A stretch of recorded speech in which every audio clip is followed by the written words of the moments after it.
Okay, we're back. Let's go. All right, cool. So let's do the classic segment. I'm looking forward to actually hearing your one. I don't think you know, right? Huh? I don't think I put on the... No. You vaguely kind of hinted at what it could be. Yeah, so sorry, I changed my mind. All right, cool. All right. So whatever that was on the list... Forget it, Hannah. Forget it, yeah. So that's for another time.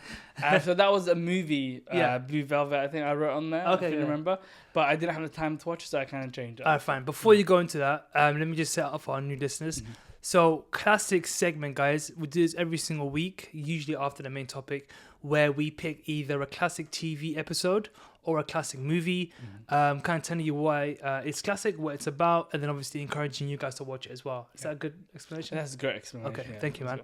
That's All right, so for classic segment for this week, episode 5, Salim, take it away. good. So the name of the episode is called Muzomono. Is Japanese words. It means some sort of seasonal dessert. So it could be either fruit, it could be a dessert, a cake, or like some sort of sweet stuff. Mm-hmm. And the name of this episode is from a TV show, which I think you've heard of it. TV show is called Hannibal. If you haven't watched the TV show, but you know the story. For those of you who don't know, Hannibal is a story of the Hannibal Lecter series, the movies, the books that we know. So the TV show Hannibal aired in 2012 until 2024. It was on for 3 seasons, and this is basically kind of a re-imaging of the events of the books and the movies. So the TV show is kind of a prequel to what we know generally, like as a culture, about Hannibal Lecter. Mm-hmm. So the TV show kind of starts with Hannibal Lecter, who's now a well-regarded psychiatrist living in Baltimore. He's now working with the FBI, who in the 80s, FBI were in sort of the infantry of like kind of sort of understanding serial killers and catching serial killers. So Hannibal Lecter at that point was a sort of consultant with the FBI catching serial killers. And the FBI at that time in Baltimore, there was a huge serial killer, that they were looking for, but they just couldn't quite understand where he is, who he is. But as viewers find out, that serial killer is Hannibal Lecter. So he's working with the FBI, he's under their noses, but they just can't quite detect who he is. He works with 2 sort of like FBI agents, a senior and a junior. The junior is called Will Graham, who's like, a genius. He understands, forensic science. And then you have Jack Crawford, who is his sort of superior. So throughout season 1 and season 2, the season 1 kind of sets the sort of tone of Hannibal Lecter. He's, for those who don't know, Hannibal Lecter is a serial killer, but also a cannibal.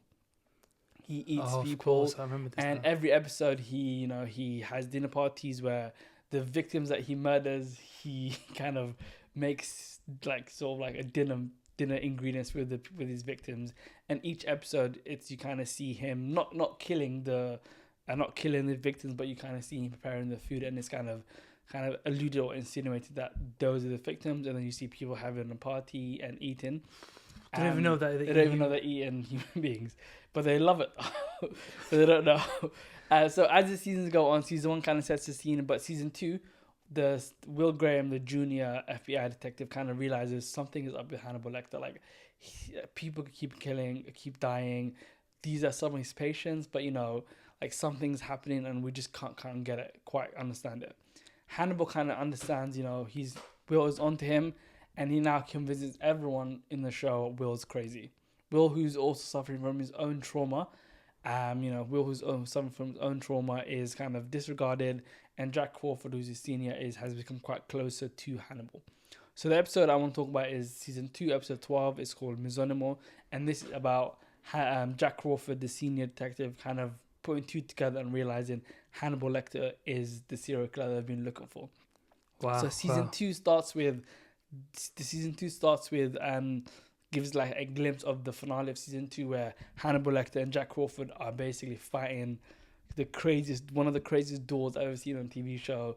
Like one of them's got a knife, the other's got like a machete, and they're just stabbing each other, fighting each other. And then Jack Crawford kind of realizes it's Hannibal Lecter who's the serial killer.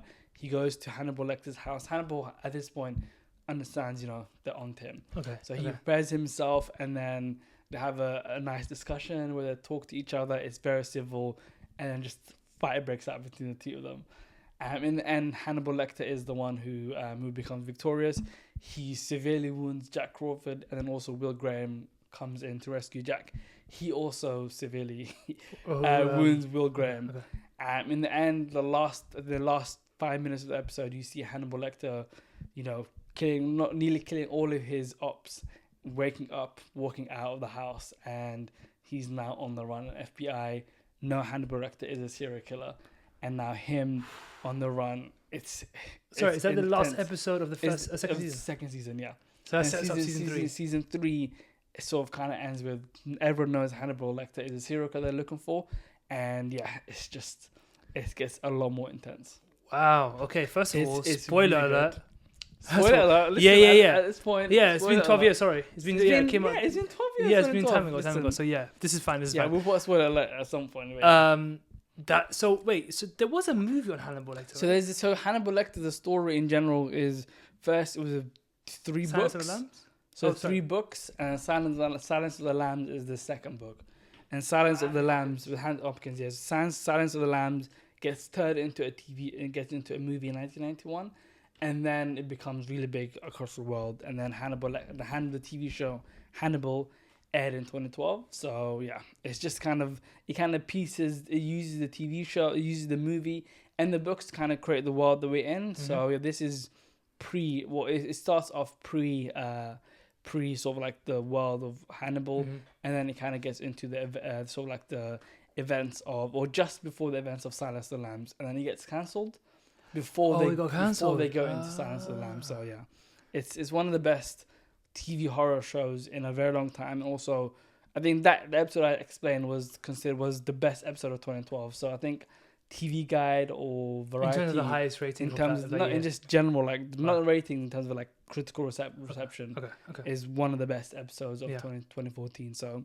yeah, season 2 episode 2. But like, I wouldn't say it's a spoiler alert. People kind of know who Hannibal Lecter is. So it's just basically about the cat and mouse game between him and the FBI, mm-hmm. and the two of them sort of kind of going through mm-hmm. and understanding, how do we catch this guy, mm-hmm. or getting to know how do we catch this guy. Nice, that's a good one, man. Yeah, that's a good one. Really good. All right, Hannibal Lecter, check it out, guys. Check it out.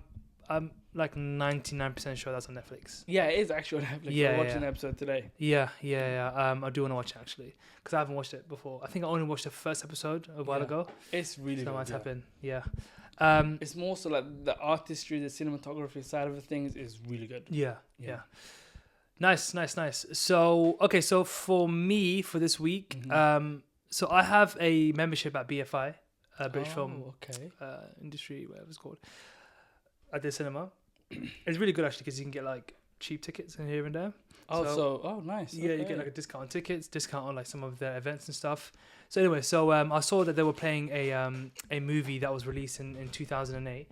This is like a thing where, first of all, I love the fact that you could go to the cinema to watch a movie released years ago. I love that. And experience it in that way. Because obviously I didn't experience it. I don't think I've watched The Dark Knight in the cinema. I've watched it like because it came out late. We wouldn't have been able to. Yeah, we would have not been able to go. Yeah. So, but I did watch Dark Knight Rises in 2012 same, in cinema. I think we might have watched it together. Yeah, but maybe. I definitely didn't watch the first one. Yeah. No. I definitely want to watch the first one. So it was The Dark Knight, released in 2008. This is the second of Nolan's trilogy, because mm-hmm. it's The Batman Begins, The Dark Knight, and then The Dark Knight Rises. In terms of a trilogy, mm-hmm. not bad as it's a great. Not bad, is it? It's a great trilogy. I'm not gonna lie. Just quick before I go into the movie, let me ask you a question. Which one do you prefer in the trilogy? If you like, I know it's vague memory for you, but is there one that sticks out to you?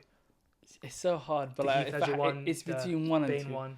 I love the one with Bane. It's great, but like, I agree. I like that. I think Batman Begins is underrated. Of the 3. Yeah, it's really good. With Liam Neeson. Yeah, Liam Neeson. And it's got a great villain as well. Scarecrow. Liam Neeson. So yeah.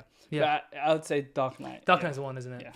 Yeah. So it's the second of Nolan's trilogy. It's the highest grossing film of 2008. Okay. It's considered obviously a blueprint for superhero movies, because that's when it really started to take off, and more. I don't consider it a superhero movie. I actually consider it as an actual action drama. Yeah, drama. Yeah, like an action thriller movie. Obviously, the story is funneled through with a superhero, Batman, but it's really about like morality and ethics and the good and bad. Evil versus good. Yeah. And obviously, what you would do, how far you would go to destroy evil. And obviously, Batman has limitations where he doesn't kill anyone. So is he wrong for not killing Joker when that means that the opportunity... okay, so let's say he has a chance to kill Joker over and over again, right? Mhm. He doesn't kill him because of his morality, Yeah. right? And his ethics. But then the Joker then kills more people. And he catches him, he escapes, and he kills more people. Yeah. So is the Batman wrong for sticking to his principles? Yeah. Or should he kill the Joker and save thousands of lives Thousands of in lives, the future? Yeah. Oh. You see? Yeah, Is that sort of conundrum? I love that. Yeah, yeah. You don't get that a lot. You No. do, but like Not in it's a lot superhero more movies. nuanced in the Dark Knight than in the current superhero movies that we watch. Yeah, yeah. Very similar to the recent Joker, where it's not actually Yeah. about superheroes. It's Yeah. about a guy with mental health issues. Yeah. And how he navigates through that. Yeah, exactly. So we talked about the ideological war versus an actual like, oh look, superhero wants to take over the world. It's more than that to me. And they obviously use Harvey Dent Yeah. as a way. Don't forget, Harvey Dent's character is so interesting in a rewatch. First of all, before I go any further, watching a Dark Knight in IMAX, Oh.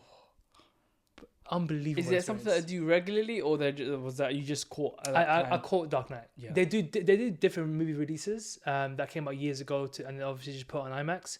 So actually, have you ever watched Apocalypse Now? No. By okay. Is it Mel Gibson? No.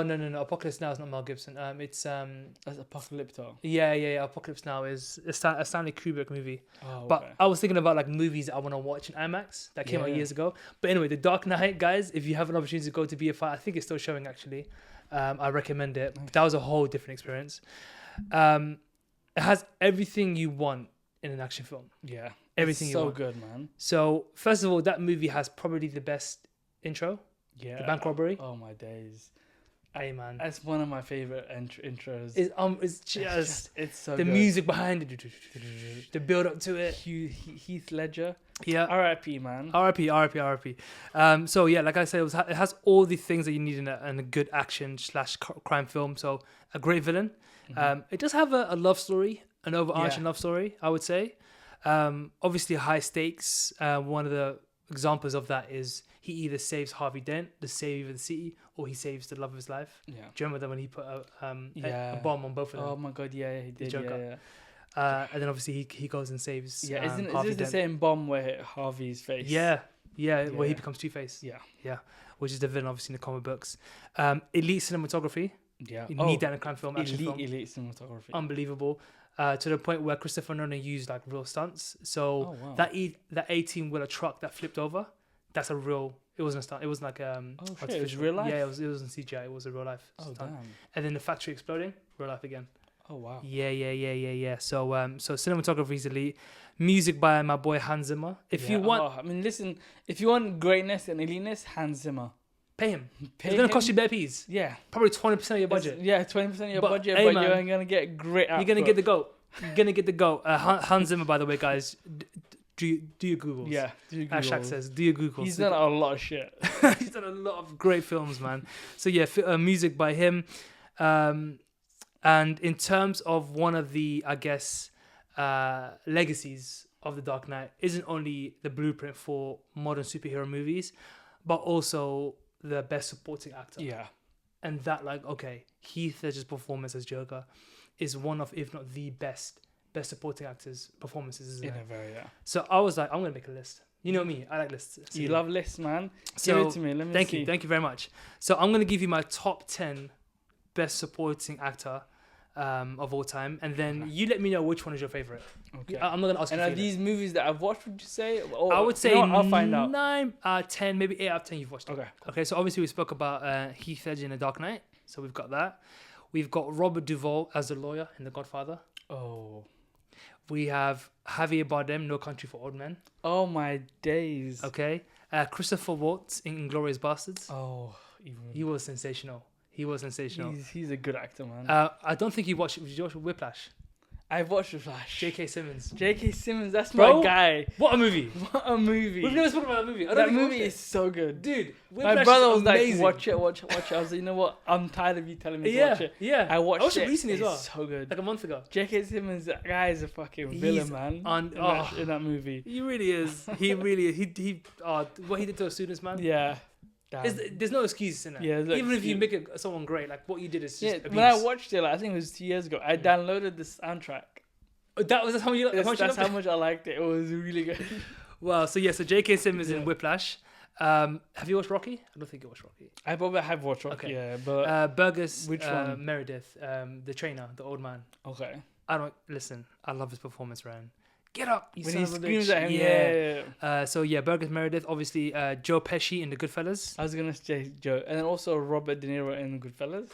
Hey, I didn't put him down. Okay. I was like, I can only pick one guy from that movie. Yeah. So I picked Joe Yeah, Pesci's I performance. think you Is that went. fair? You went. Yeah, that's very Okay. fair. Yeah. Okay, because if you had to pick either one of those two, you'd I'd pick pick Joe yeah. Pesci. Okay, and then a few more. I here. love Robert, but like his character, Joe Pesci's character. Yeah, Joe Pesci's character is It a was lot special. more prominent. Yeah. Yeah. then Robert De Niro. More special. I say that's the word. Yeah. Ethan Hawke in Training Day Okay. with Denzel Washington. Mm-hmm. Christian Bale, The Fighter. I really like that movie. Maybe The Fighter. Yeah. yeah. don't think I I think watched Christian that Bale, one, really good. And then finally Forrest Gump, Gary Sinise. He played Gary Sinise. Lieutenant Dine. Damn. Lieutenant Dine. That's one of my favorites. Okay, so out of that list, who are you picking? I'm not gonna lie. Probably Joe Pesci. Yeah, Goodfellas, isn't it? Yeah, Joe Pesci. Yeah, I would say Joe Yeah. Pesci. Robert Duvall's his character is really good as well. Bro, the Tom. lawyer? Oh, Tom. Tom. Right, I can't remember. Yeah. Heaton or something like Egan. Yeah. But yeah, so James Caan, I think. Yeah. yeah. So I would James Caan was another one I Yeah. would pick in this, but I was like, Yeah. No, either James one or two. isn't. James Caan. No, James- he's the one who's in. Oh, James he's Caan. the Yeah, brother who got killed. Yeah, he Yeah. played Sonny. Yeah, Yes, yeah, yeah. exactly. That's right. Yeah. He died recently, in real life. Yeah, he Yeah. does, yeah. So yeah, my top three would be Joe Pesci, Goodfellas, Javier Bardem, No Yeah. Country for Old Men. Oh, And yeah. I think Heath Ledger. But yo, No Country for Old Men. He Just played a little terrifying. side Yeah. What? sidebar. That movie. That he's one of the Gotta best check it out, guys. villains Have in to check a it out. very long time. That Yeah. guy even scares me, bro. He's like his demeanor in it. He's demeanor. very He's cold. just so cold. Yeah. That Bob he has that bob, crazy Bob. Yeah, that's definitely serial Damn. killer vibes, isn't it? Yeah, Yeah. definitely serial killer. And then what he was killing people with the stun gun or Oh for yeah. cows. That's for cows. You know that, right? Is that what he was using? They use though, it to kill cows, and he was doing it to He kill sees people as animals, isn't it? Damn. But yeah, check Terrifying. out No Country for Old Men. It is Yeah, for really sure, good, for yeah. sure. So yeah, that's my classic Those segment three, of the yeah. week. Yeah, That's it. also really good. That's a good segment, man. Thank you, man. I Thank you. haven't watched the trilogy in a very long time. I think Good I might rewatch. go and watch it. Yeah, watch it with your wife. Yeah. Yeah, that's a good I rewatch. think That. so. Yeah, I love it. I agree with it. The Batman Begins aged really well. Yeah, that aged. first Nolan movie was so good because it was better than songs, you know. Yeah. The first hour was just built up. And it's kind of crazy.